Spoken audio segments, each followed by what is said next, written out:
রামের বামে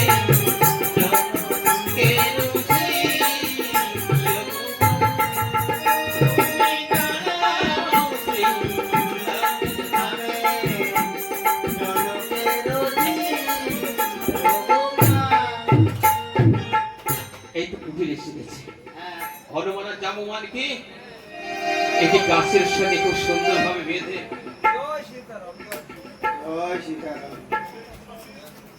একটি বৃক্ষের সঙ্গে খুব সুন্দর ভাবে বেঁধে হনুমান জামুমানকে বেঁধে কুটির ধারে যে লক্ষণ বলছে মা, যেই না মা বলে ডেকেছে সঙ্গে সঙ্গে সীতা বলছে লক্ষণ এসেছিস বাবা, আরে বাবা আমার কোলে আয়, আগে আমার কোলে আয় বাবা, তুই হই আমার কোলে আয় বাবা। বাবা জানো মা, ওই তুই বলছিলি না যে রণমণ্ডলের ধরে যুদ্ধের সঙ্গে সত্য কথা মা, সত্য কথা মা। জানো মা, আমরা যুদ্ধ করে না আমরা জয়ী হয়েছি মা। বাবা তুমি বিশ্বাস করবে না বলে এই দেখো মা, ওই রামবনের মাথার মুকুট নিয়ে এসেছি, হাতের আংটি, কিছু অঙ্গের আভরণ। দেখা মাত্র সীতা শিরে মারা দিয়ে বলছে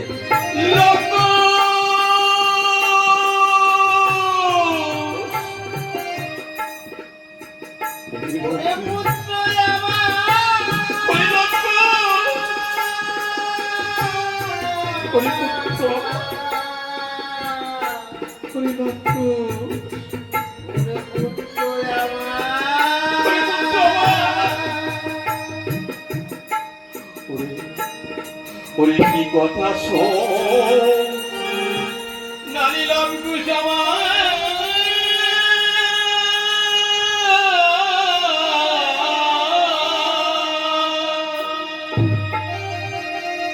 কি দেখালি মনে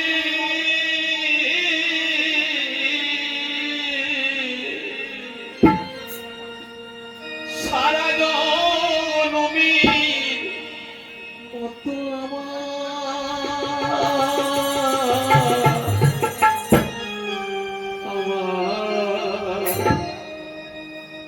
আমার বিধবা সাজালি করিল আমার মতো স্বামী হারা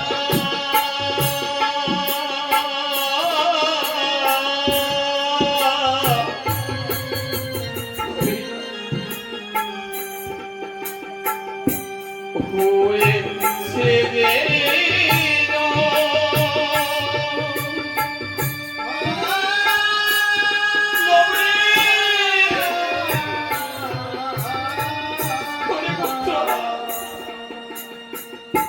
স্বামী হারা কি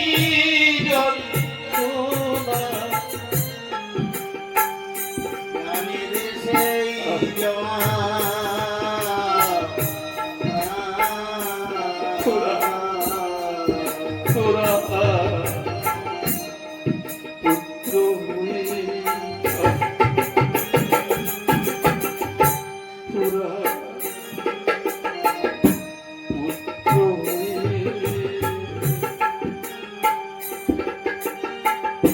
পিতাকে বধ করিনি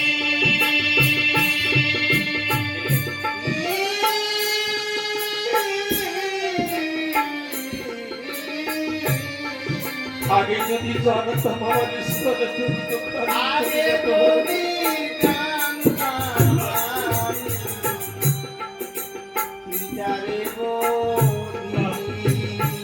আগে যদি জানতাম তোরা পুত্র হয়ে তোরা পুত্র হয়ে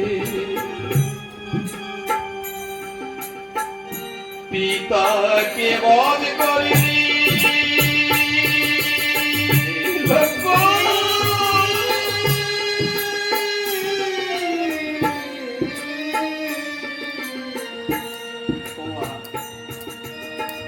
বাইরে চলো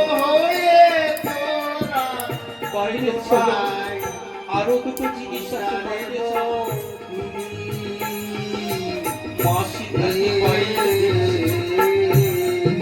বাইরে এসে দেখছি যে হনুমান আর জাম্বুবানকে গাছের সঙ্গে বেঁধে রেখেছে।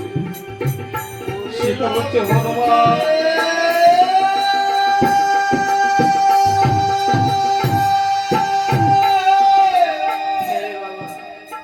মায়ের হাতের শাখা শীতের সিঁদুর রক্ষা করতে পারে।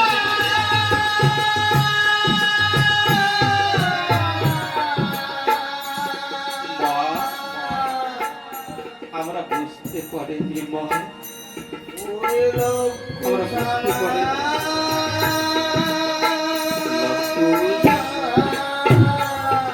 বাবা তোরা যা করেছিস খুব ভালো তোদের কিনা আর একটা কাজ করতে হবে। এটা আমার অনুরোধ, আর একটা কাজ তোদের করতে হবে। জানিস মনের মধ্যে যা সুন্দর কষ্ট একটা চিন্তা কেন জানিস আমি সকল আঘাত সহ্য করতে পারি। আমি সকল আঘাত সহ্য করতে পারি, এমনকি দেবরাজ ইন্দ্রের পত্র আঘাত আমি সহ্য করতে পারি।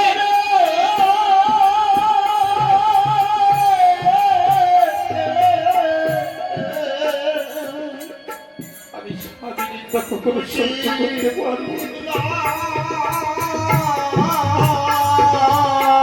সবাই বলবো ওই দেখ যে ৫ মাস গর্ভবতী সীতাকে দিয়েছিল বনবাসে,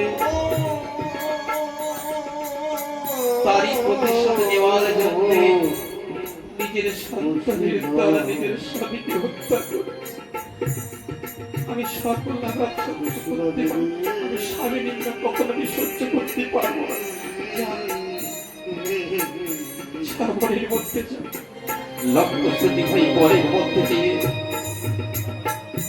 শুকনো কাষ্ট এনে এক এক করে ৩টি চিতা সাজালেন। ৩টি চিতা সাজিয়ে চিতায় আগুন দিয়ে মাকে যাচ্ছে, মা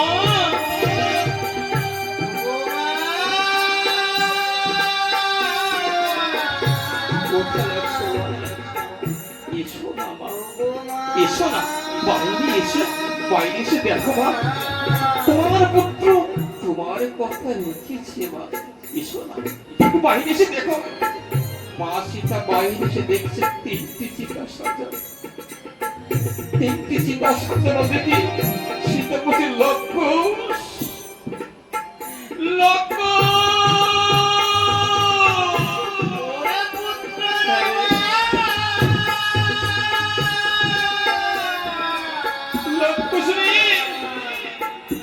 আমি স্বামীরে বিরহী মরণে মরিতেছি।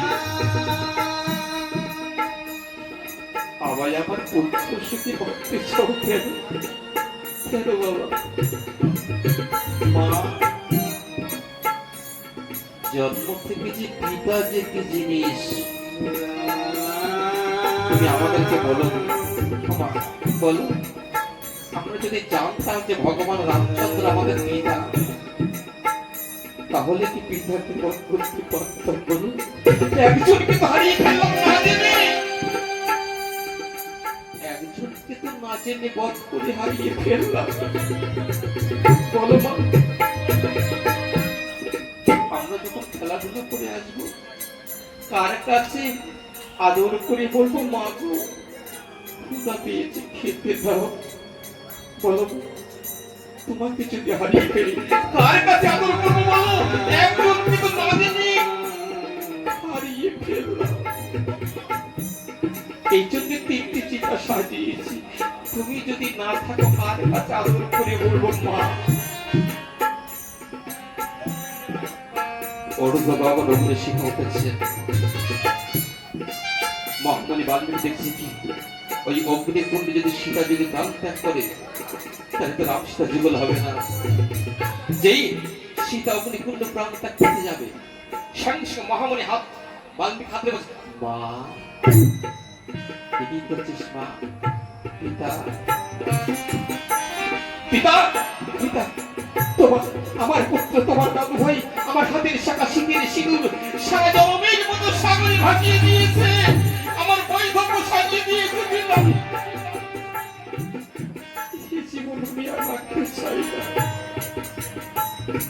জীবন আমি আর রাখতে চাই না। মা, তুই না জগৎ লক্ষ্মী, তোর হাতের শাখা আর শীতের শীতের মোচার কারো অধিকার নেই, কেউ পারবে না। শোন মা, আমি সবাইকে বাঁচিয়ে দেব, কেবলমাত্র তুই আড়াল থেকে দেখবি ও আমি কলঙ্কিনী, আমি কলঙ্কিনী বলে আমি আমার স্বামীর সামনে যেতে পারবো না। কথা বলতে নেই রে মা, রামচন্দ্র থেকে ত্যাগ করেছে, কথাই বলে বিনা নিমন্ত্রণে ভূত হয়। তুই যাবি, সম্মানের সহিত যাবি, তুই আড়াল থেকে দেখ, আড়াল থেকে দেখ মা, আমি সবাইকে কিভাবে বাঁচিয়ে দিই। দাদু ভাই, যাও আমার মৃত্যুঞ্জীবী জলঘরটা নিয়ে এসো, আমি সবাইকে বাঁচিয়ে দেবো। ও কি হারে অন্য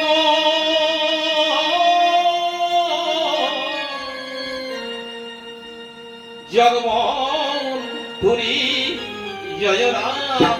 ও কি হারে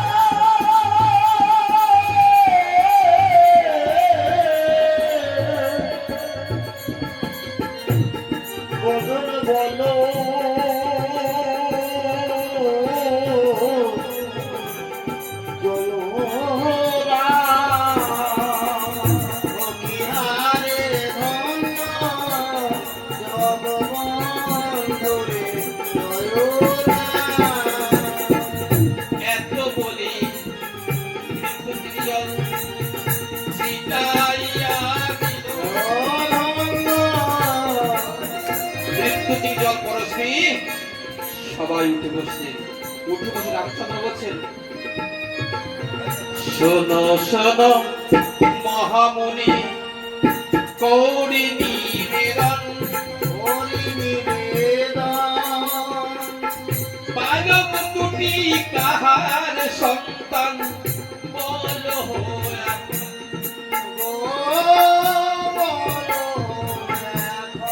মহামুনি বলছেন, শোনো শোনো ওহে রাম রামজীব লোচন, অশ্বলই যাও অযোধ্যায় করো যজ্ঞ আরম্ভ।